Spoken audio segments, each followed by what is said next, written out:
Bismillahirrahmanirrahim. Assalamualaikum warahmatullahi wabarakatuh. Selamat pagi semuanya. Kali ini kita akan membahas tentang spektrofotometer inframerah. Nah, pada pertemuan kali ini kalian diharapkan mampu menjelaskan instrumen spektroinframerah, kemudian memperkirakan bilangan gelombang dan menginterpretasikan data spektrum untuk analisis kualitatif. Adapun bahan kajiannya ada energi vibrasi dan translasi, stretching bending, instrumentasi, kemudian ada juga analisis kualitatif dan interpretasi spektra. Di sini kita akan lihat tentang spektrum elektromagnetik. Mungkin sudah dibahas sebelumnya pada pertemuan sebelumnya tentang spektrum elektromagnetik nih. Dapat dilihat bahwa untuk inframerah itu sendiri terletak pada panjang gelombang 2,5 hingga 15 mikrometer. Jadi setiap spektrum itu ada panjang gelombangnya tersendiri ya. Kita akan bahas tentang apa itu inframerah. Inframerah adalah radiasi elektromagnetik dari suatu panjang gelombang yang lebih panjang dari cahaya tampak tetapi lebih pendek dari radiasi gelombang mikro. Nah, spektroskopi inframerah ini merupakan studi mengenai antara energi cahaya dan materi, di mana energi yang dipancarkan ini berasal dari sinar inframerah. Sedangkan spektrofotometer inframerah adalah instrumennya. Jadi kalau spektroskopi tadi studinya, sedangkan kalau spektrofotometer ini adalah instrumennya, alatnya yang digunakan untuk mengukur penyerapan radiasi inframerah pada berbagai panjang gelombang. Nah, sampai sini paham ya? Jadi kalau misalkan inframerah itu sendiri adalah radiasi elektromagnetik, sedangkan kalau spektroskopi inframerah ini merupakan ilmunya, studinya, kemudian kalau spektrofotometer ini adalah alatnya, instrumennya. Dipahami ya di sini sampai sini. Kemudian kita bahas tentang vibrasi, translasi, dan rotasi. Suatu molekul ini dapat melakukan 3 gerakan. Ada rotasi, vibrasi, dan translasi. Di mana masing-masing gerakan ini menghasilkan energi. Nah, kita akan bahas satu-satu. Yang pertama ada energi translasi. Energi translasi ini merupakan energi yang dihasilkan dari gerakan translasi, yaitu gerakan pusat massa dari suatu tempat ke tempat lain. Nah, gerakan translasi ini pada skala atomik merupakan gerak yang terjadi pada atom atau molekul yang menyebabkan atom molekul tersebut berpindah tempat. Ini dapat dilihat pada gambar, ini merupakan gerakan translasi dari H2O. Jadi gerakan yang mengakibatkan atom atau molekul tersebut berpindah tempat. Paham ya energi translasi? Kemudian kita akan bahas energi rotasi. Merupakan energi yang dihasilkan dari rotasi, di mana rotasi merupakan perputaran molekul yang selang energinya sangat kecil, sekitar 10 pangkat min 3 elektron volt. Spektrumnya pada energi translasi ini di daerah gelombang mikro dengan panjang gelombang 0,1 mm hingga 1 cm. Di contoh gambar yang melakukan rotasi, ini rotasi H2O. Jadi rotasi itu semacam berputar ya. Tuh, seperti itu. Paham ya? Masih bisa dibayangkan kan misalkan bumi berotasi, jadi berputar. Kemudian yang ketiga itu ada energi vibrasi. Nah, energi vibrasi ini adalah energi yang dihasilkan dari gerak vibrasi molekul, di mana gerak vibrasi pada molekul ini adalah gerakan molekul yang selang energinya lebih besar dari 0,1 elektron volt dengan spektrum di daerah inframerah. Nah, ini akan kita kaji pada spektrofotometri inframerah. Nah, gerakan vibrasi itu jadi semacam cuma bergetar gitu loh, cuma bergetar, tidak berpindah, apalagi berotasi. Jadi hanya bergetar, vibrasi. Kemudian kita akan bahas tentang stretching dan bending. Nah, dua tipe vibrasi ada stretching dan bending.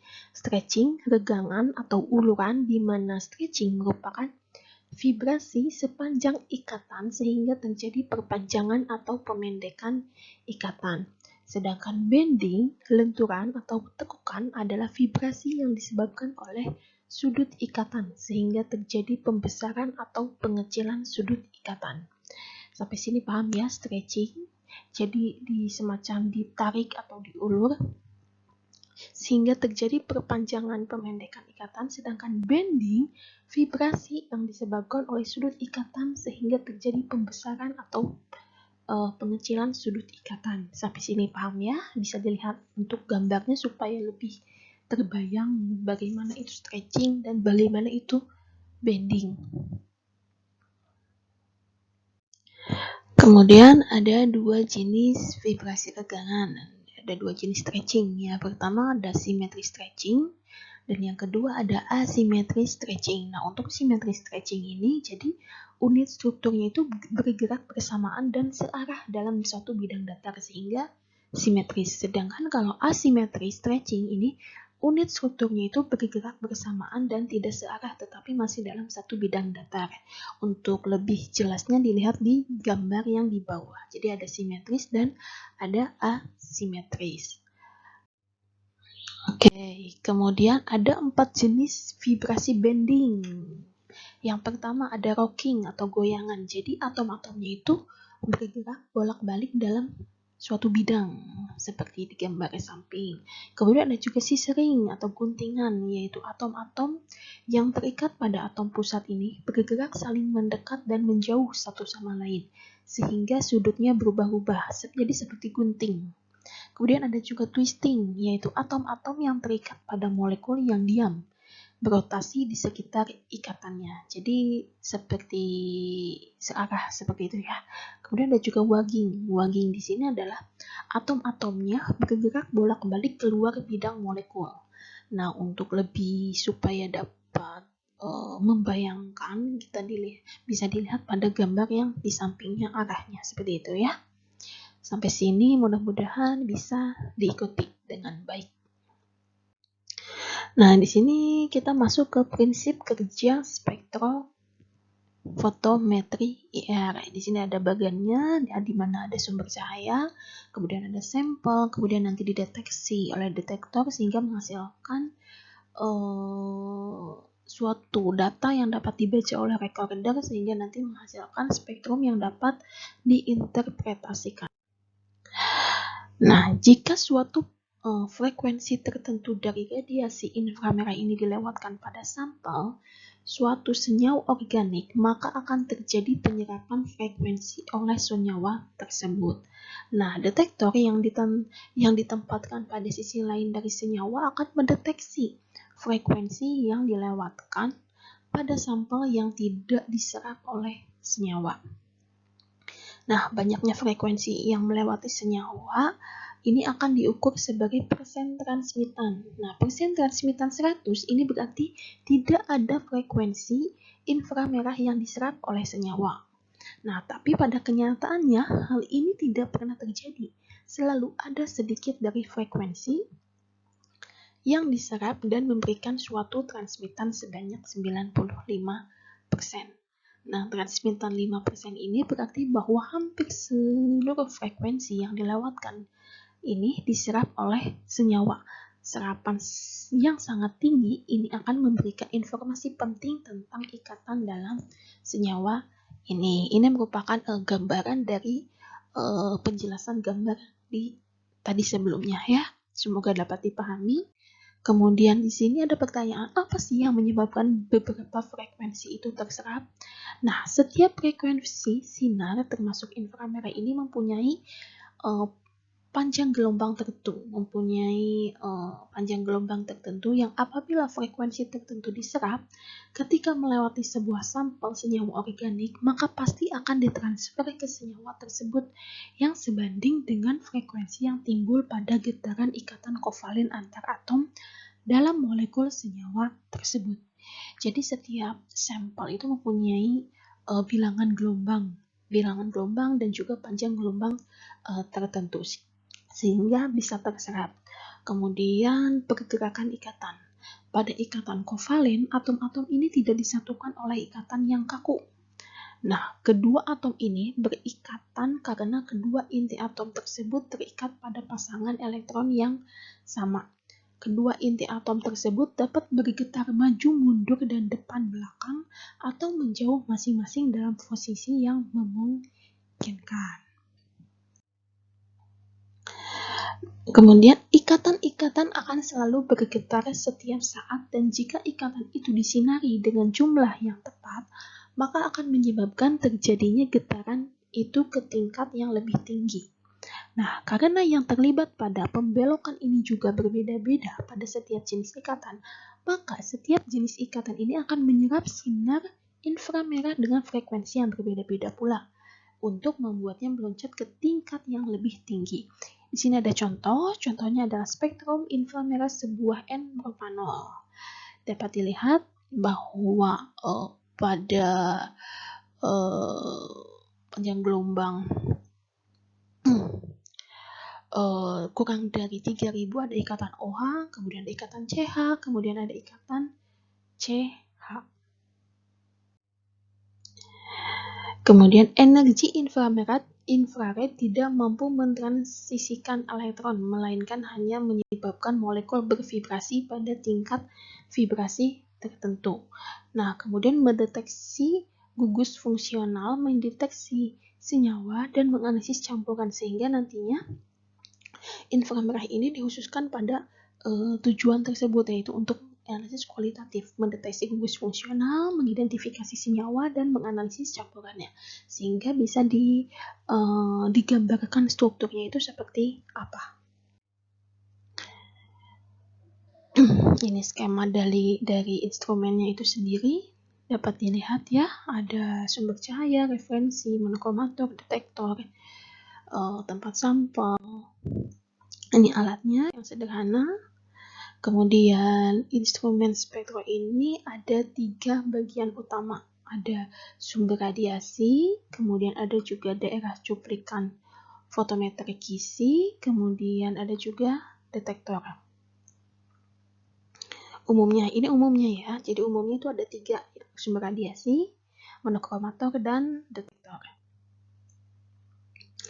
Ini untuk sumber radiasi inframerah. Ada jenis-jenisnya. Untuk sumber radiasi itu bisa menggunakan blower, kemudian globar, kawat pijar, busur merkuri, masing-masing mempunyai kelebihan dan kekurangan. Ada lampu pijar tungsten, tapi yang paling banyak digunakan itu biasanya tungsten. Kemudian ada juga karbon dioksida laser. Nah, untuk monokromator, di sini monokromatornya itu terdiri dari sistem celah masuk dan celah keluar. Jadi alat pendispersi yang berupa kisi difraksi atau prisma dan cermin untuk memantulkan dan memfokuskan sinar. Nah, bahan prisma adalah natrium klorida, kalium bromida, cesium bromida, dan litium fluorida. Nah, prisma natrium klorida paling banyak digunakan karena dispersinya tinggi untuk daerah sekitar 5 hingga 16 mm, tetapi kurang baik untuk daerah antara 1 hingga 5 mm. Kemudian detektor, jadi fungsinya untuk mendeteksi. Jadi sebagian besar alat modern ini menggunakan detektor panas. Detektor fotolistrik tidak dapat digunakan untuk mendeteksi inframerah karena energi foton inframerah ini tidak cukup besar untuk membebaskan elektron dari permukaan katoda suatu tabung foton.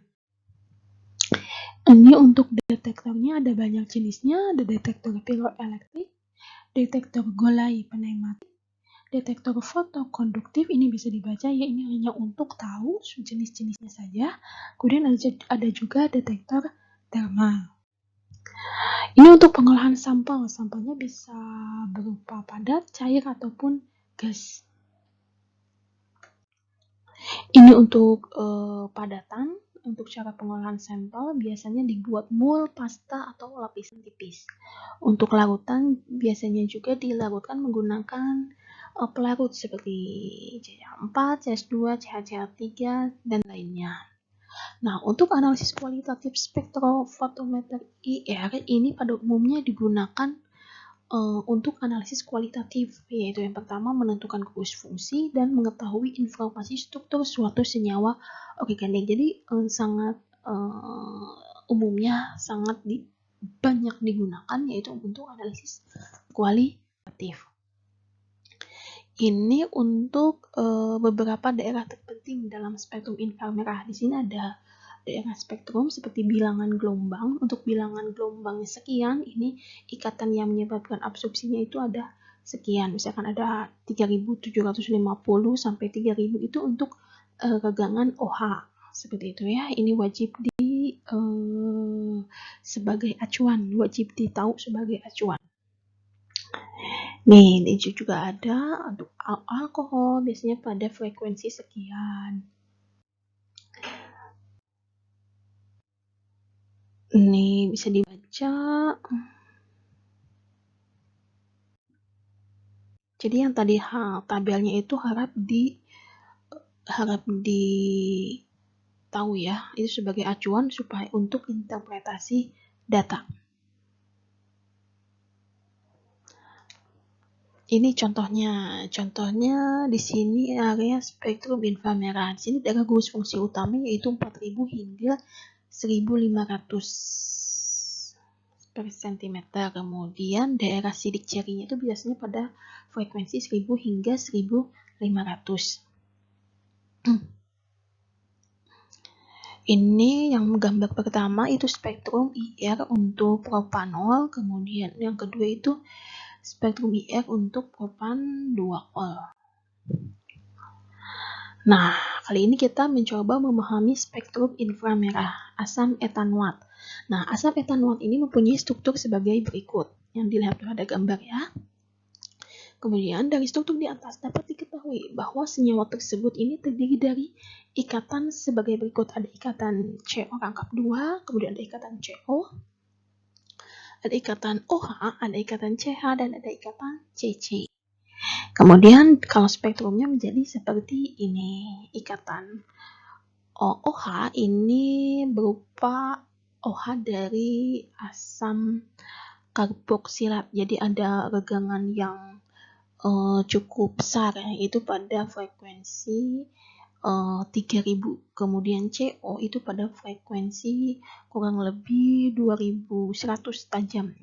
Kemudian ada juga CO biasanya pada frekuensi 1600, itu berupa cekungan tajam seperti itu ya. Jadi harus bisa pandai-pandai menginterpretasikan data. Ini untuk CH3, CH2OH. Nah, untuk interpretasi spektrum ini, jadi ada peta korelasi yang memaparkan ringkasan seperti ini untuk memudahkan kalian interpretasi. Seperti ini, misalkan untuk OH dan NH itu muncul pada frekuensi 3000-an. Kemudian CH itu pada frekuensi